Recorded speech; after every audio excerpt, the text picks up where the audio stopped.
पढ़ाई अच्छी चल रही है।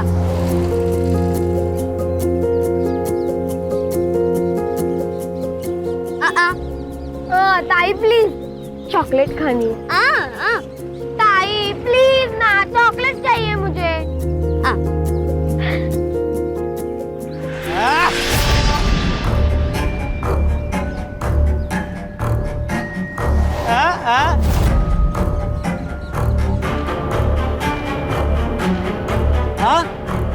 सुन भी सकती, दोस्ती करेगी, दोस्ती। चल चल चल चल चल तुम मेरे ताई को छोड़ो, जाओ इधर से।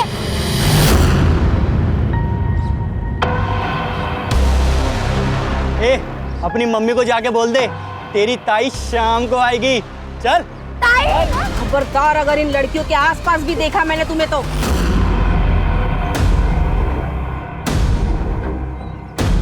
तुम सबकी पुलिस में कंप्लेंट कर दूंगी। चलो निकलो यहाँ से। ताई वो लड़के साइनी का मजाक उड़ा रहे थे। हाँ तो मैं क्या करूं? तुम्हें पता है हमारी जिंदगी ना बहुत अच्छी हो सकती थी अगर ये मनहूस हमारी जिंदगी में ना होती।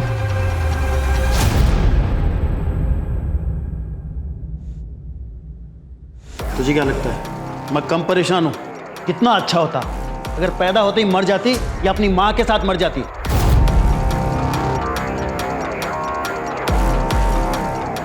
आप लोग साइली के सामने ऐसी बातें कैसे कर सकते हो?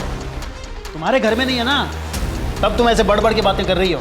अरे तुम्हें पता नहीं कितनी बड़ी बौद्रेशन है ये। ना कुछ सुनाई देता है ना कुछ बोल सकती है। देखो कैसे गाय की तरह दिन भर बस चरती रहती है। कैसे ना हमारी गलती हो गई, हमें ना इसे बोर्डिंग स्कूल में डाल देना चाहिए था। नहीं तो क्या है वो, हाँ, मूक बधिरों के स्कूल में डाल देना चाहिए था। हमारा पीठ तो छूटता कम से कम।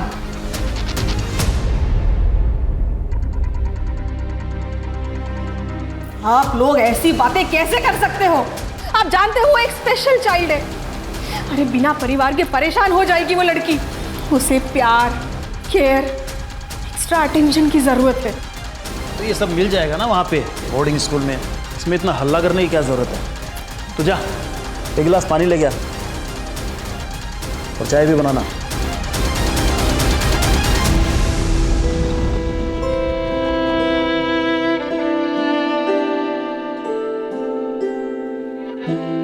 मम्मी पापा तुझे दूर भेजना चाहते। हाँ हाँ हाँ हाँ हाँ ताई अब आपको कैसे समझाऊं?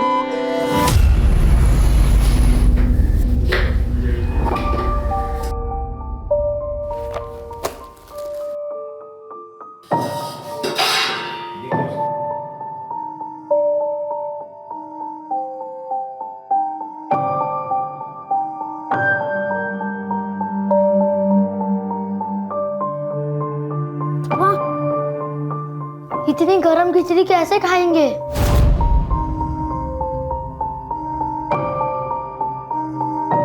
तू टाइम से घर नहीं आ सकती थी क्या? हेलो बच्चा लोग,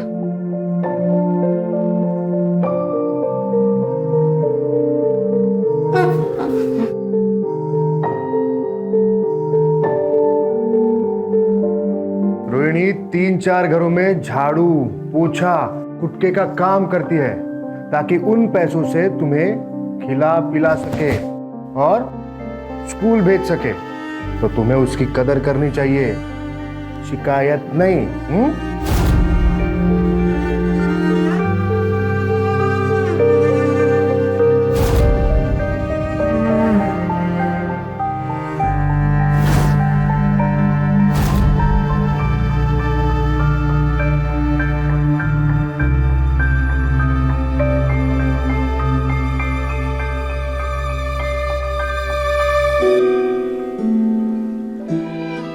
कह रही है कि उसे आने में लेट हुआ इसलिए उसे बुरा लग रहा है, पर पवार साहब की बीवी ने उसे एक्स्ट्रा काम दे दिया था जिसके उसे एक्स्ट्रा पैसे भी मिले और उसी पैसों से वो अपने भाइयों के लिए नए कपड़े भी खरीदेगी। यस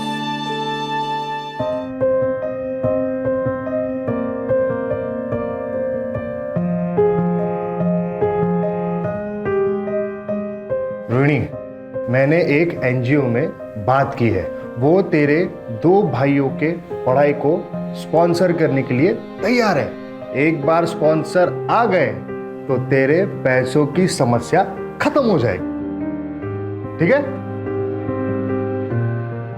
मैं निकलता हूं।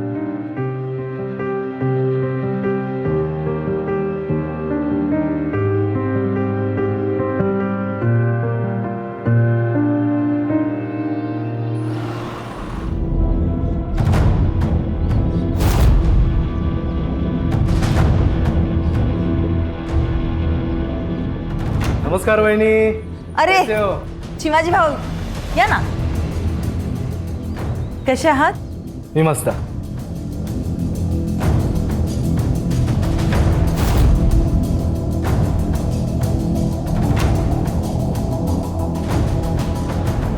तुम्ही बसा ना, चाय पानी घ्या, मैं इनको बुला के लेके आती हूँ. हो.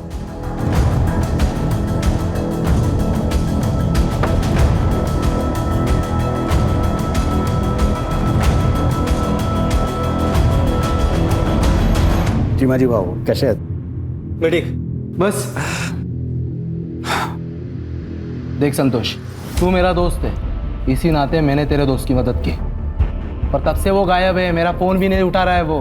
देख तू उसे बोल दे कि ठीक से बर्ताव करे, वरना हिसाब चुकाना मुझे अच्छे से आता है, समझा? अरे नहीं नहीं, आप ऐसा कुछ नहीं करेंगे. अब मैं उससे बात करके समझाता हूँ. पवार साहब आ गए.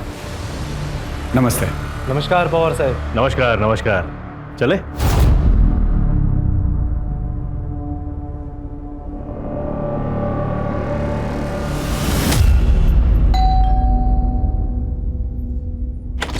अरे कापसे साहेब या कसे आहात तुम्ही? नमस्ते वहिनी, तुम्ही कसे आहेत? मस्त मस्त, बसा ना. मन्या ए चल.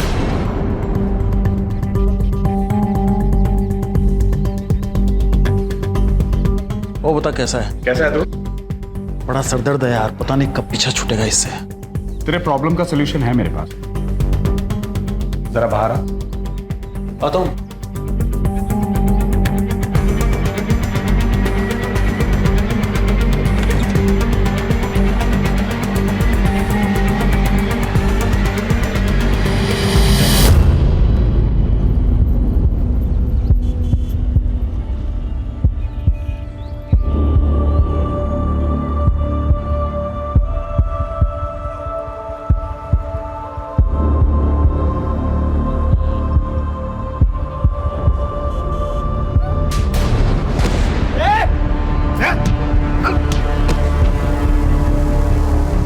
शर्म नहीं आई तुम लोगों को ऐसी घटिया हरकत करते हुए? और आप लोग भी क्या क्या खड़े खड़े तमाशा देख रहे? तुम ठीक हो? चलो मैं तुम्हें घर छोड़ देता हूँ. तुम्हें कुछ नहीं होगा, कुछ नहीं होगा. देखिए, एक एनजीओ है सहारा, मैं वहीं पे काम करता हूँ. हम साइली को वहाँ भेज सकते हैं. वहाँ ऐसे स्पेशल बच्चों के लिए स्कूल भी है. वहाँ साइली साइन लैंग्वेज यानी इशारों की भाषा भी सीख पाएगी. देखिए, हमें ज्यादा समझाने की जरूरत नहीं है. और क्या ही कर लेगी वो पढ़ लिख कर? हाँ, इसका कोई फायदा नहीं है. मैम, हमें कहीं नहीं भेजना है उसे. देखिए आप मुझे गलत समझ रही हैं. वहाँ उसका भविष्य. सर, आपने जो कुछ किया उसके लिए आपका बहुत बहुत धन्यवाद. आप प्लीज जाइए सर, प्लीज.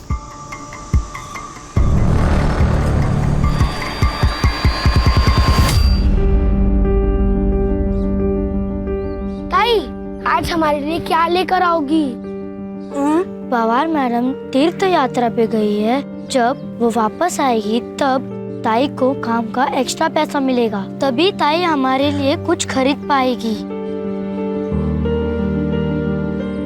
वाह, कैंडी!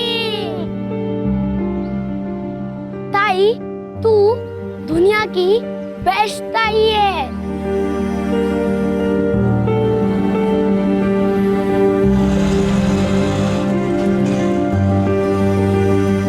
बाय दीदी. बाय दीदी.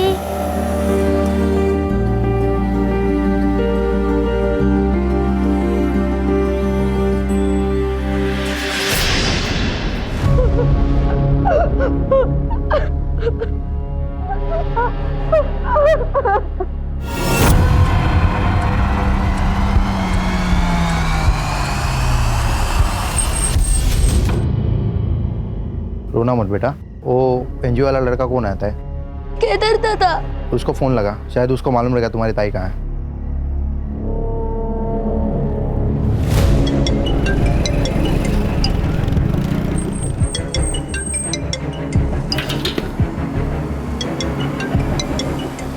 हेलो हेलो केदार दादा, ताई काम से अब तक नहीं आई है, हमें बहुत डर लग रहा है। और मैं तो अभी पुणे के बाहर हूँ। अच्छा रुको, मैं जल्द से जल्द वहाँ आता हूँ, ठीक है? ठीक है।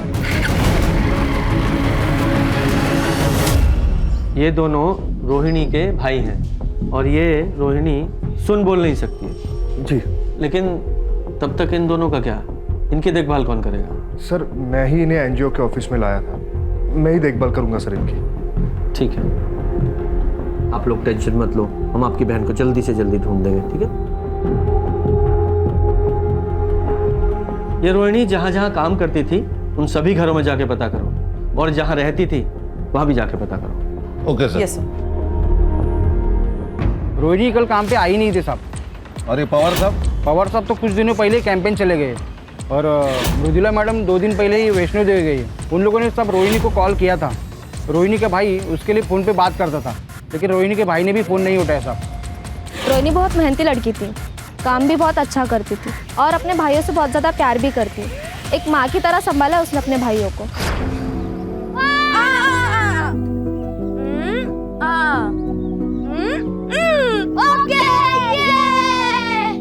कभी कभी रोहिणी को घर आने में देर हो जाती थी। दोनों लड़कों को बहुत भूख लगती थी, इसीलिए रोहिणी ने एक तरीका निकाला था।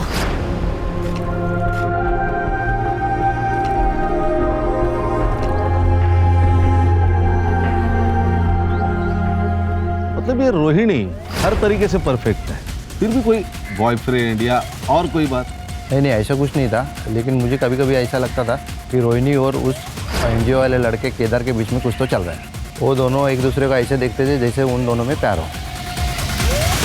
लेकिन किसी ने भी श्योरिटी के साथ ये नहीं कहा है कि केदार उसका बॉयफ्रेंड है, राइट? सर फिर भी हमने केदार को क्वेश्चनिंग के लिए बुलाया है। वो सीसीटीवी का क्या हुआ? सर बस्ती या उसके आसपास तो कोई सीसीटीवी नहीं है, लेकिन हाँ सर बस्ती के बाहर एक मेडिकल शॉप है, वहाँ का फुटेज मिला है। ये देखिए सर, ये देखिए,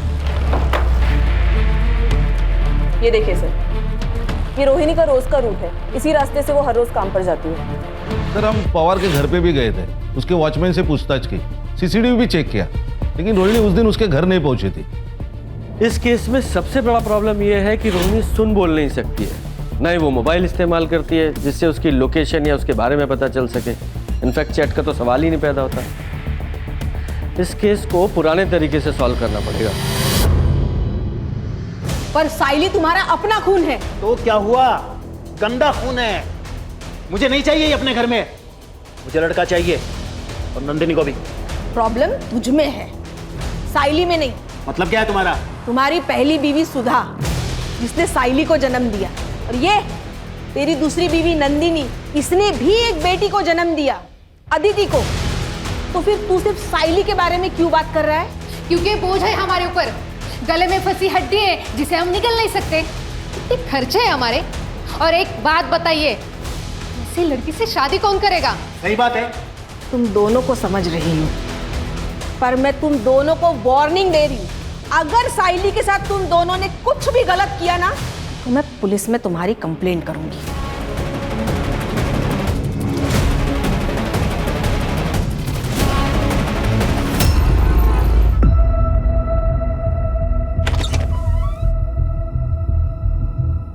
कहाँ है तेरा बाप?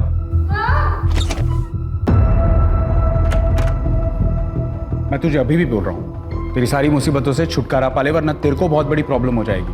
देख, मुझे जो ठीक लगे वो कर, मुझे इस प्रॉब्लम से छुटकारा चाहिए, बस। नहीं सर, मेरे और रोहिणी के बीच कोई रोमांटिक रिलेशन नहीं था। लेकिन पड़ोसियों ने तो तुम्हें रोहिणी का हाथ पकड़े हुए देखा था। सर उन्हें कोई गलतफहमी हुई होगी, मैं तो बस उसे इमोशनल सपोर्ट देने की कोशिश कर रहा था, क्योंकि मुझे पता है सर, जो लोग बोल और सुन नहीं सकते वो खुद को दुनिया में अकेला महसूस करते हैं। अच्छा, भाई साहब तो बहुत होशियार है। क्या पीएचडी की है सब मामलों में? नहीं सर, एक्चुअली मेरे आई बाबा बोल और सुन नहीं सकते, मूक बधिर है, और अकेला ही होने के नाते मैंने बचपन से देखा है कि ऐसे लोगों को बहुत दिक्कत होती है। इसलिए सर मैंने बचपन में ही सोच लिया था कि मैं ऐसे लोगों के लिए कुछ करूँगा।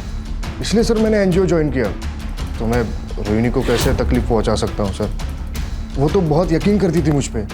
भले ही मैंने पिछले 2 साल में कुछ खास नहीं किया उसके लिए, पर सर मेरी उस पर कभी गलत नज़र नहीं गई। Trust me sir.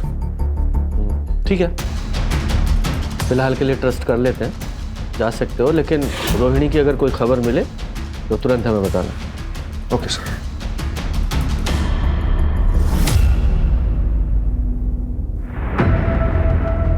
ये रोहिणी जा कहाँ सकती है? अभी तक एक भी क्लू हाथ नहीं लगा है।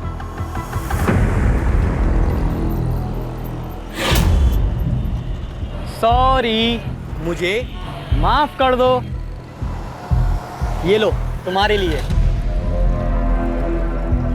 तुम्हें ये गुलाब और चाहिए? ये गुलाब वहां पर बहुत सारे हैं। चलें? चल आ, चल चल।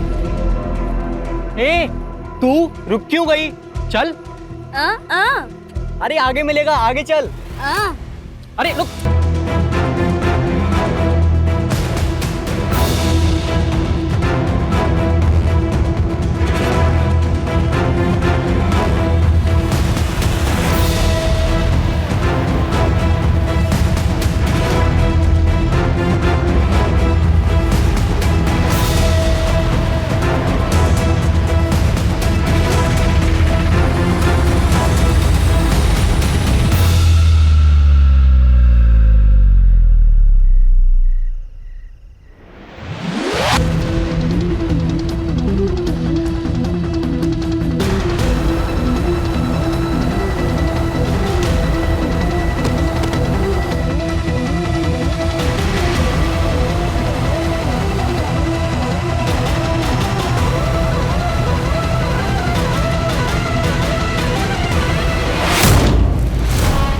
लगता है निकल गई हाथ से। आई ताई अभी तक नहीं आई। उसे ढूंढने के लिए जाओ ना। आई, तेरी बहन कोई छोटी बच्ची नहीं है, आ जाएगी वापस। वो रास्ता भटक गई तो?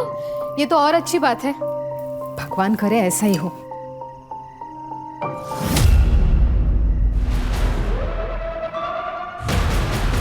नहीं मिली, एक काम करते हैं, पुलिस के पास चलते हैं। नहीं, ये तो हमारे लिए अच्छा है ना, हम बस चुप रहेंगे। अदिति अगर पूछेगी तो उसे क्या जवाब देगा? आप उसकी चिंता मत कीजिए, मैं अदिति को संभालूंगी।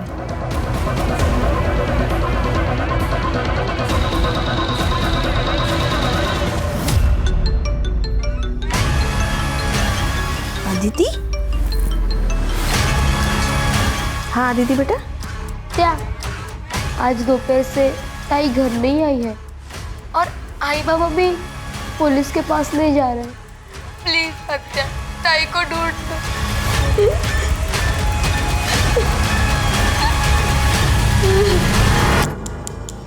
ये सायली 16 साल की है, अली मूक बधिर है। होय साहब, मुझे शक है कि मेरे भाई और उसकी बीवी ने इसे गायब किया है। वो दोनों इससे नफरत करते थे। साहब जल्द से जल्द इसको ढूंढ निकालिए। हाँ बिल्कुल ज़रूर। अच्छा, सायली की पूरी डिटेल्स ले लो, जाइए आप। जी सर, आइए। सर, कहीं ये केस रोहिणी से कनेक्टेड तो नहीं है? क्योंकि दोनों लड़के अमुक बधिर है और दोनों का एज ग्रुप सेम है। हाँ, लेकिन अभी ये अनुमान लगाना ठीक नहीं होगा। पहले चल के सायली के माँ बाप से मिलते हैं। ओके।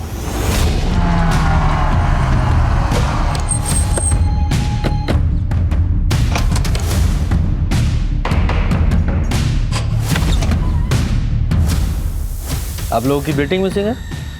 हाँ सर, वो कल शाम से घर नहीं आई है। उसे ढूंढ दो, वो बहुत बोली, बोल और सुन नहीं सकती। अदिति बेटा चल, तू अंदर चल, हम लोग बात कर रहे हैं ना। के शांत होइए।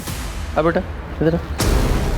अरे सर चिंता की ऐसी कोई बात नहीं है, वो मेरी बहन के यहाँ गई होगी सर, हम उसको फोन करने वाले ही थे। ओ भाई साहब, आपके बहन ने ही थाने में कंप्लेंट लिखवाई है। सुन लिया? अब सीधे सीधे बताइए पूरी बात क्या है, वरना सीधे पुलिस स्टेशन में ले जाके बंद कर दूंगा। और तुम्हारी बहन ने सब कुछ बताया हमें। ये सच है कि मैं साइली को यहाँ से दूर बोर्डिंग स्कूल में भेजना चाहता था, लेकिन इसका मतलब ये थोड़ी है कि उसके गायब होने में मेरा हाथ है सर। अच्छा, उसे कोई परेशान कर रहा था? हाँ, वो लड़का है ना मंदार। अपनी मम्मी को जाके बोल दे तेरी ताई शाम को आएगी। चल। ये केदार एनजीओ में काम करता है वही ना? ताई को तो उसने ऐसे ही बताया था कि वो एनजीओ में काम करता है। ठीक है बेटा, आपकी दीदी को हम जल्दी ढूंढ देंगे। हैं? बच्ची का ख्याल रखना। खान, ये साइली के माँ बाप की कुंडली निकालो और खासकर इस मनिया की, और ये मंदार, उसकी भी इंफॉर्मेशन निकालो। Okay sir. सुधा तो देवी थी देवी, साइली उसी के ऊपर गई है। बहुत ही प्यारी और हंसमुख बच्ची है। सर मनिया कोई सीधा साधा या शरीफ आदमी नहीं था, धंधे में नुकसान करा के बैठा था और लोगों से कर्जे भी ले रखे थे। मुझे तो अदिति और साइली की बॉन्डिंग देख के बहुत जलन होती थी। ऐसा लगता था मेरी भी कोई बहन होनी चाहिए। इतना प्यार था वो दोनों में। कल रात को मैंने साइली को एक लड़के के साथ जाते हुए देखा, मंदार नाम है उसका। तो मंदार का फोन बंद आ रहा है? हाँ सर, और ये मंदार उसके घर पर भी नहीं। उसके पेरेंट्स ने कहा 1 हफ्ते से गायब है। 1 हफ्ते से लड़का गायब है और माँ बाप को चिंता ही नहीं है कि कहाँ चला गया। सर उसके पेरेंट्स ने कहा कि उनका लड़का आवारा है, दोस्तों के साथ कई दिनों तो गायब रहता है। सर मैं एनजीओ गई थी रोहिणी के भाइयों के बारे में पता करने, तो ये एनजीओ तो 2 दिन पहले ही बंद हो चुका है और दोनों भाई भी गायब है और ये केदार वो भी गायब है। इस केस में हमारे पास 2 सस्पेक्ट हैं और दोनों ही मिसिंग हैं। सर जंगल में एक डेड बॉडी मिली है।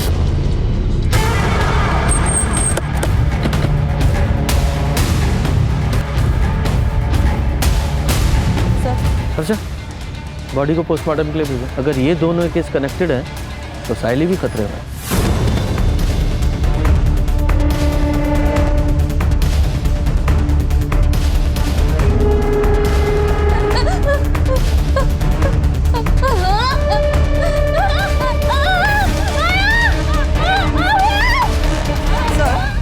मनिया की सीडीआर के अनुसार वो संतोष नाम के एक कॉन्ट्रैक्टर के साथ टच में था और कोई बिजनेसमैन भी है चिमाजी नाम का। इन सबसे बात करनी पड़ेगी, हो सकता है कोई जानकारी हासिल हो। जी सर।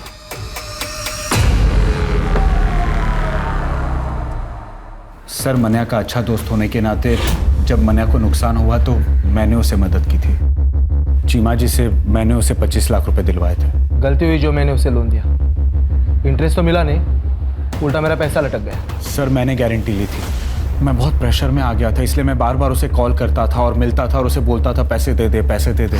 यार मैं चीमा जी को क्या जवाब दूँ? अब मैं अपने एसेट्स बेच के तो तेरी लोन पे नहीं कर सकता ना।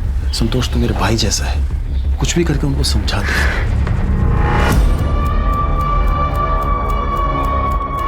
खान, इन लोगों के पास मोटिव तो है साइली को उठाने का, ताकि मनिया पैसे वापस कर सके। नजर रखना इन दोनों पे।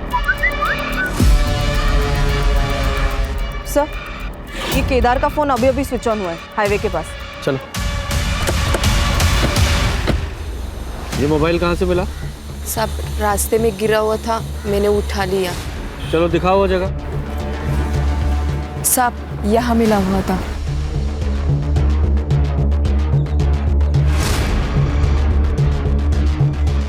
ये बाइक यहाँ से किसकी पड़ी है? सर ये देखिए, यहाँ खून गिरा है। कर रहे? हाँ। इस ब्लड का सैंपल लो और लैब में भेजो। सर। हाँ, इस बाइक की डिटेल निकालो। सर आरटीओ से इंफॉर्मेशन मिली है कि बाइक केदार की है, और जिस तरीके से केदार की बाइक हमें रोड के किनारे पड़ी मिली, ऐसा लगता है कि जब वो साइली या रोहिणी जिस किसी के साथ भी भाग रहा था उसका एक्सीडेंट हो गया, भी वहीं मिली जहाँ ये केदार की बाइक मिली थी। और ये भी हो सकता है कि साइली के गायब होने में भी केदार का हाथ हो। ये मंदार का क्या हुआ? नहीं सर, अभी भी ढूंढ रहे उसे। सर एक और बात, नंदिनी की सीडीआर से एक बात पता चली है कि नंदिनी संतोष के साथ टच में थी। इनफैक्ट सर कुछ महीनों से उसकी लोकेशन भी संतोष के घर के आसपास थी। नहीं तो मैं क्यों संतोष के घर जाऊंगी? हाँ, बस 1-2 बार गई थी, वो भी मनिया के काम से। अच्छा, नहीं मुझे तो पता चला कि पिछले 2 महीने में 15 बार तुम वहाँ गई थी। ठीक है, कोई बात नहीं, मनिया से ही पूछ लेती हूँ, वही मुझे बता दे शायद तुम वहाँ क्यों गई थी। मैडम, वो मेरा और संतोष का अफेयर चल रहा है।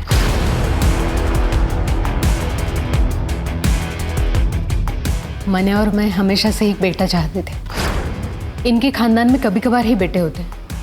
मन्या के बड़े भाई जो औरंगाबाद में रहते हैं, उनकी भी 3 लड़कियां हैं, लेकिन संतोष के 2 बेटे हैं जो बोर्डिंग स्कूल में पढ़ते हैं, और उसका बड़ा भाई, उसे भी 2 बेटे हैं।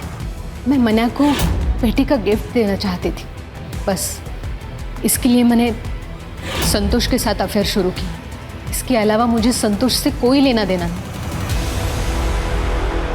विचित्र बात है ना कि पति को लड़का गिफ्ट करना है तो पति के दोस्त के साथ ही अफेयर कर डाला। वाह, कमाल है सर। नेक्स्ट लेवल की पतिव्रता है ये। डेली सोप के सीरियल के लिए नया सब्जेक्ट मिल गया।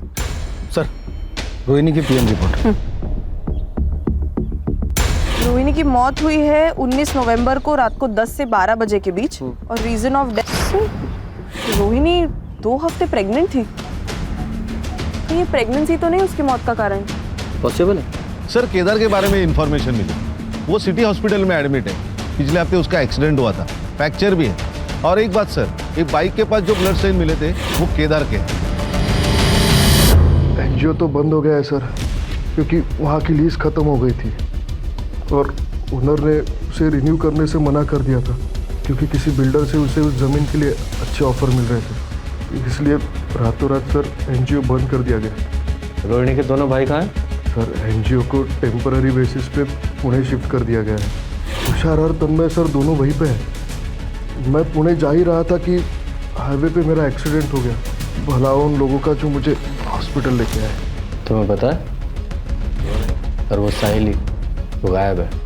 मैं तुषार और तन्मय को कैसे बताऊंगा कि बहन मर गई?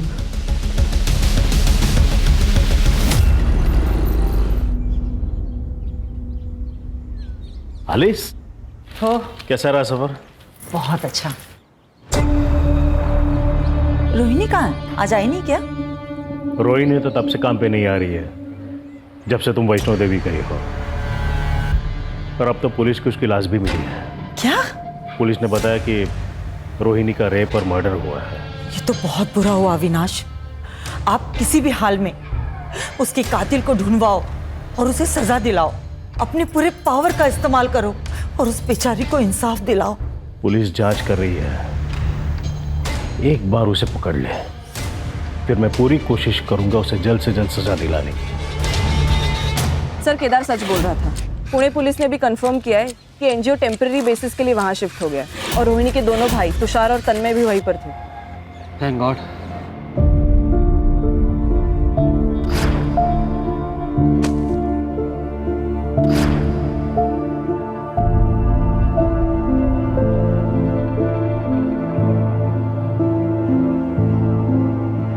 ताई, कहाँ हो तुम ताई? जल्दी वापस आओ ना। सर ये मंदार का फोन मार्केट में बंद हुआ था। ये मंदार के फोन में 2 सिम कार्ड थे, जिसमें से एक सिम कार्ड हमें उसके घर से मिला था।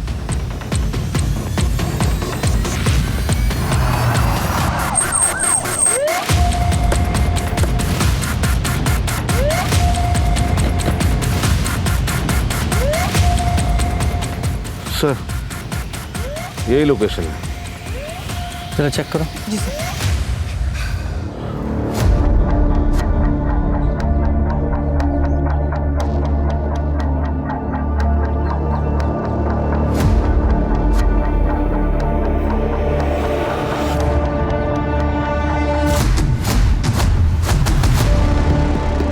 सर ईयरिंग है और इस पर ब्लड के ट्रेसेस है सर। कलेक्ट करो और लैब में भिजवाओ। जी सर। खान, ये ईयरिंग्स पे लगे ब्लड को रोहिणी और साइली दोनों के ब्लड से मैच कराओ, और लैब में भेजने से पहले इस साइली के पेरेंट्स को भी दिखाना। Okay sir. और चेक करो आसपास कोई सीसीटीवी है क्या, अगर है तो उसकी फुटेज निकलवाओ। Okay sir.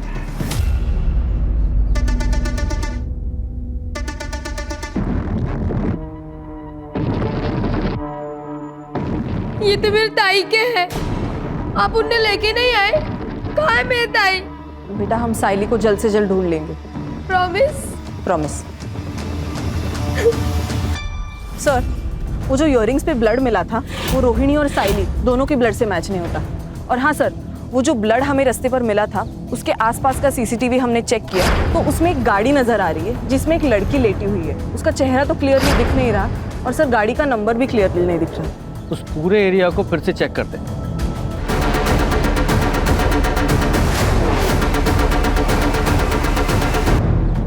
ताला बंद है। चढ़े, ताला तोड़ो।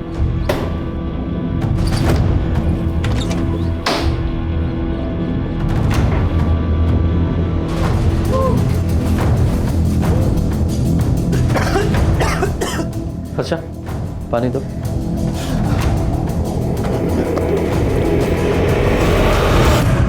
तुझे यहाँ किसने बांध के रखा है?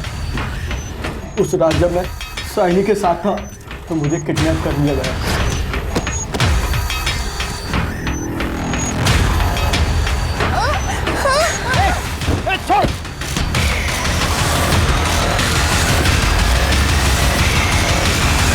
और जब मेरी आँख खुली तो मैं यहाँ था।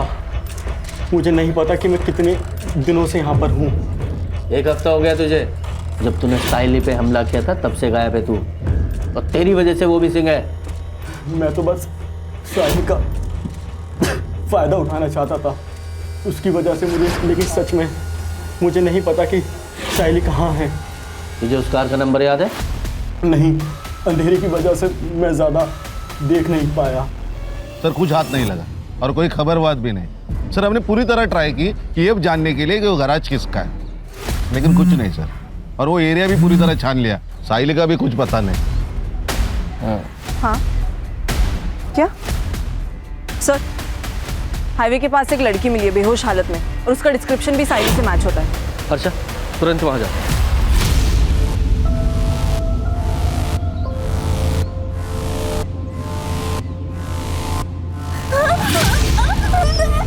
बेटा डरो मत, हम पुलिस है। क्या हुआ तुम्हारे साथ बताओ।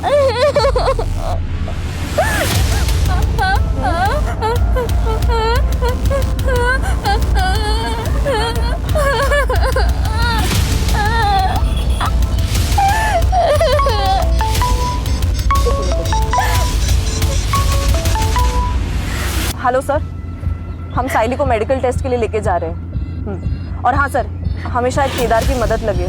ये क्या कह रही है कुछ समझ नहीं आ रहा सर। Yes sir. सर साइली की मेडिकल रिपोर्ट से तो ये बात क्लियर है कि उसके साथ मल्टीपल रेप्स हुए हैं। केदार। हाँ सर। सवाल पूछो जरा। Yes sir.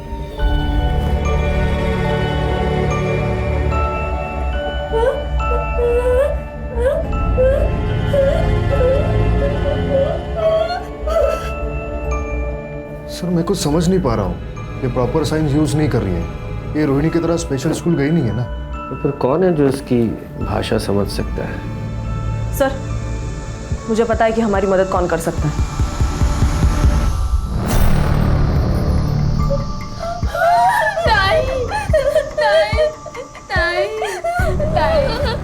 अदिति देखो बेटा, तुम हमारी मदद करोगी? तुम्हारी ताई क्या कहना चाह रही है हमें बताओगी प्लीज? ताकि हम उसके असली गुनहगारों को पकड़ सके। पूछो उसे क्या हुआ था। क्या हुआ था? ताई कह रही है कि वो एक छोटी सी गंदी सी जगह पे थी, वहाँ बहुत अंधेरा था और एक चारपाई थी और वहाँ 3 आदमी थे। बाद में क्या हुआ, वो 3 आदमी ताई के साथ बहुत गंदा काम करते थे और कल उस चौथे आदमी ने ताई को छोड़ दिया और कहा भाग जाओ। ताई भागी भागी बहुत भागी और भागते भागते बेहोश हो गई। बेटा जरा अपनी ताई से पूछो कि उस चौथे आदमी का चेहरा याद है क्या? उसका स्केच बनवा सकती है? तुम उस चौथे आदमी का स्केच बनवा सकती हो?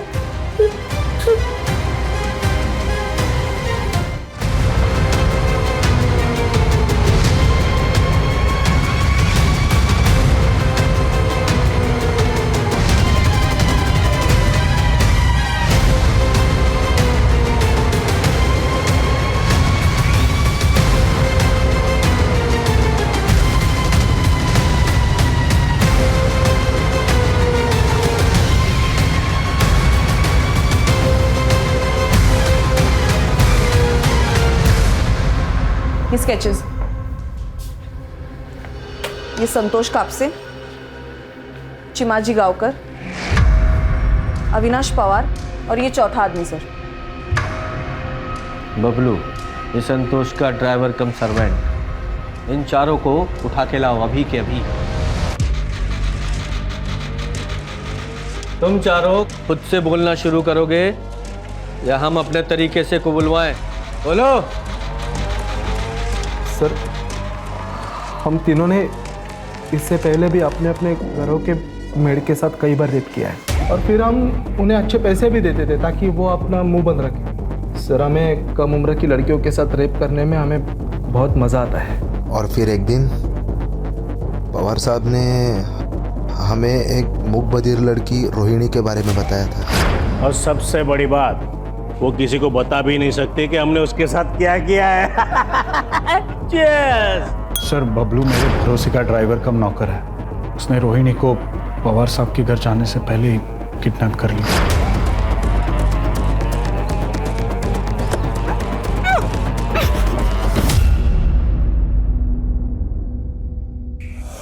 वो रोहिणी को मेरे फार्म हाउस पर लेके आया। हम तीनों ने उसका रेप किया।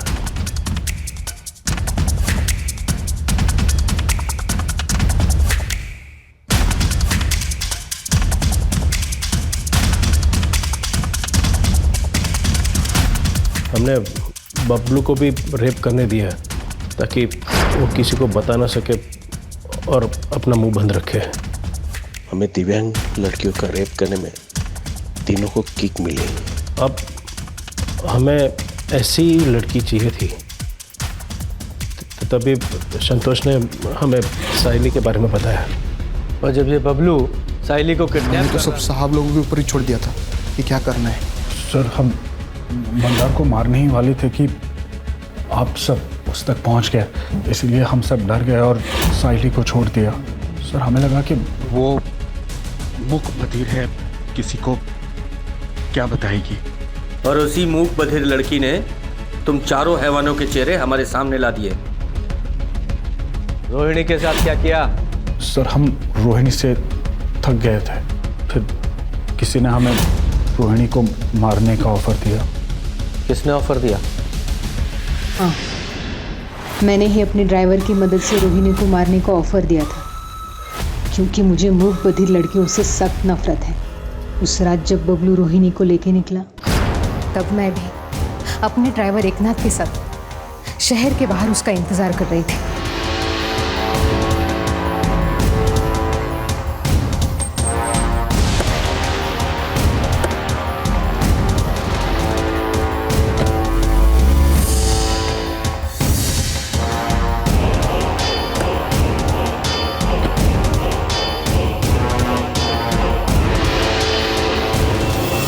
मैं तो चिमा जी को खुश करना चाहती थी ताकि वो मेरे और मन्या के खिलाफ कोई लीगल एक्शन ना ले, क्योंकि मन्या ने उनका पैसा नहीं लौटाया था, वरना हम घर बार सब कुछ खो देते थे। चिमा जी ने तो हमें और टाइम देने का वादा किया था अगर हम उन्हें रोहिणी से छुटकारा दिला दे तो तुम्हें पता था साइली को बबलू ने किडनैप किया है और वो सब लोग मिलकर उसके साथ क्या करने वाले हैं?